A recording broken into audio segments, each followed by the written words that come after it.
think just from an aspect of supporting me also, you know, when I was a backup, when he was a backup, you know, we used to have a lot of conversations just about, you know, how hard we needed to work because eventually it was going to be our time.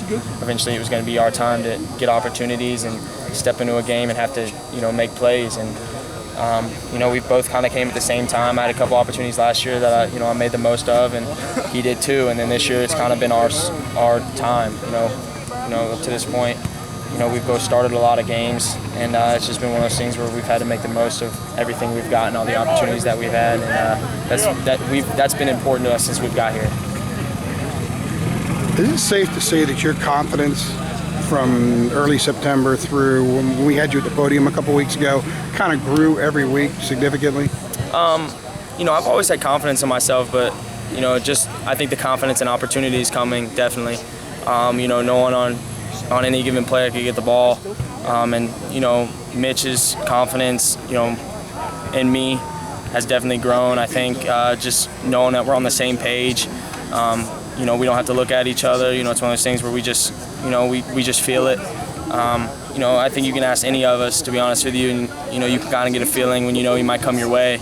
And I think that's definitely grown from week to week. You know, at the beginning of the season, you don't really know, especially him being, you know, the full-time guy. You know, it's one of those things where, you know, you just kind of, we have that chemistry. And, you know, I think that's huge just because, you know, you do what you have to do on that play. I asked because had Matt gone down maybe a month earlier, how different would that have been for you to transition and being one of the three guys that's out there, or would it have been at all? I don't think it would have been, to be honest with you. I think I've been ready for this moment, you know, since the offseason. I mean, this is what I've been training for. You know, since January of last year, you know, I knew I might have this opportunity. I knew in the bowl game I was going to be starting Georgia. As soon as he went out, I knew I was going to be starting Georgia. I mean, I think a lot of people forget that before Mac went down, I started 3 games. I started the Virginia Tech game, I started the Florida State game, and I started the Georgia game. So, I mean, it wasn't something that was foreign to me. I was ready for my moment. You know, I hate to see him go down, but it was something where I had to step up and make my mark.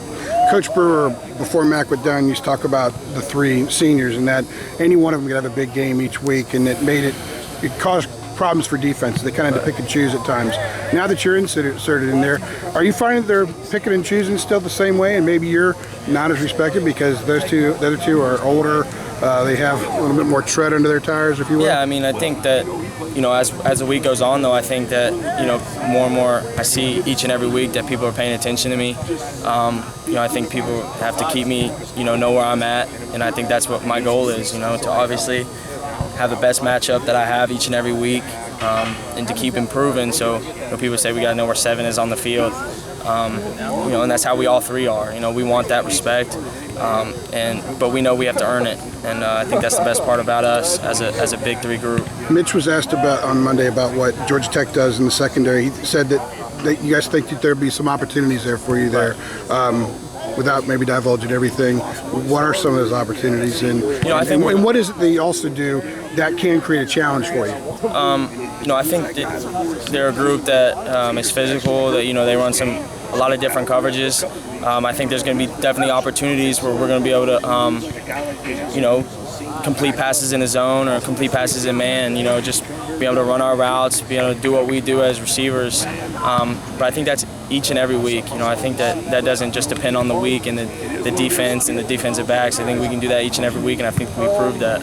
Are you guys anxious to get back out there? It seems like it's been a while. Absolutely, man. After 12 weeks of the grind. It's been crazy, man. Just, you know, watching the game. It was fun to watch games on Saturday, but it was one of those things where it's like, man, I wish I was, you know, you wish you were going out there to warm up and put the pads on and that Carolina blue jersey again. And the last time you guys played here when it was dry and regular season ticket holders were, the game was like 40 days ago. Yeah, I can't wait to get back in Keenan and, you know, get back to work. It'll be fun. Thanks a lot for